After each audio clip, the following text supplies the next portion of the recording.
అయోధ్య రాముల వారిని తలుచుకోకుండా ఉండలేము. అలాగే అయోధ్య పూజా సామాగ్రి కూడా వాడకుండా ఉండలేము. అయోధ్య పూజా సామాగ్రి వాడండి, మీ పూజని పరిపూర్ణం చేసుకోండి. డీలర్షిప్, డిస్ట్రిబ్యూషన్, హోల్సేల్ కై సంప్రదించవలసిన నంబర్లు. ఎవరైతే పార్టీ కోసం కష్టపడ్డారో వాళ్ళకే ఇవ్వాలి అని మాట చెప్పడానికే కార్యకర్తల సమక్షంలో కష్టపడ్డ కార్యకర్తలనే వాళ్ళను కుర్చీలలో కూర్చోబెట్టాలి, వాళ్ళకు పదవులు కట్టబెట్టాలి అని చెప్పి కాంగ్రెస్ పార్టీ అధ్యక్షుడిగా ఈరోజు రాష్ట్ర ముఖ్యమంత్రిగా వారికి ఆదేశాలు ఇస్తున్నా. ఇదే కాదు, 2021 జూలై 7 నాడు మొదటిసారి తెలంగాణ రాష్ట్ర కాంగ్రెస్ పార్టీ అధ్యక్షుడిగా నేను బాధ్యతలు తీసుకున్న 3 సంవత్సరాలు నిరంతరం మీరు నాతో నిలబడి పాదయాత్రలో కావచ్చు, ధర్నాలలో కావచ్చు, దీక్షలో కావచ్చు, కేసీఆర్తో కొట్లాడినప్పుడు వీరోచితంగా మీరు కొట్లాడినరు. ఈ 3 సంవత్సరాలు మొన్న జూలై 7, 2024 నాడు 2 రోజుల క్రితం 3 సంవత్సరాల కాలాన్ని మనం పూర్తి చేసుకున్నాం.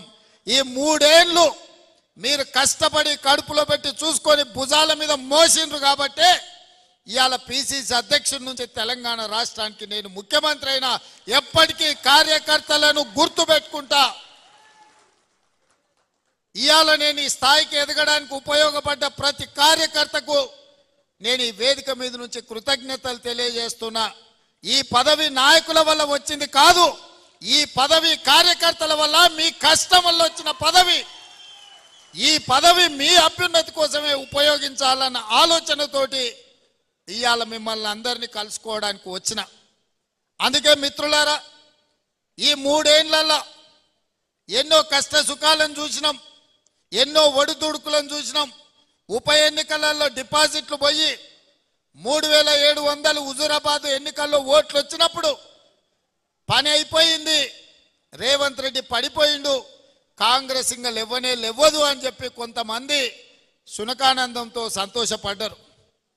కానీ ధైర్యం కోల్పోకుండా 1.5% ఓట్ల నుంచి 40% ఓట్లకు కాంగ్రెస్ పార్టీ పెరిగి 64 సీట్లు గెలిచి ఇవాళ 65 సీట్లు ఉప ఎన్నికల్లో మనకు కంటోన్మెంట్ గెలవడం ద్వారా ఇవాళ 65 మంది ఎమ్మెల్యేలు, 8 మంది పార్లమెంట్ సభ్యులు ఇవాళ మనకు తెలంగాణ రాష్ట్రంలో కాంగ్రెస్ పార్టీ కార్యకర్తలు కష్టపడి గెలిపించారు.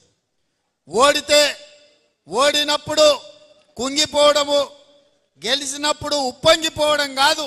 ఎప్పుడైనా నిబద్ధతతోని కార్యకర్తలు అండగా నిలబడితే తప్పకుండా విజయం సాధించవచ్చు అని చెప్పి నిరూపించడం ఇవాళ. అందుకే ఈ ప్రభుత్వం ఏర్పడ్డది.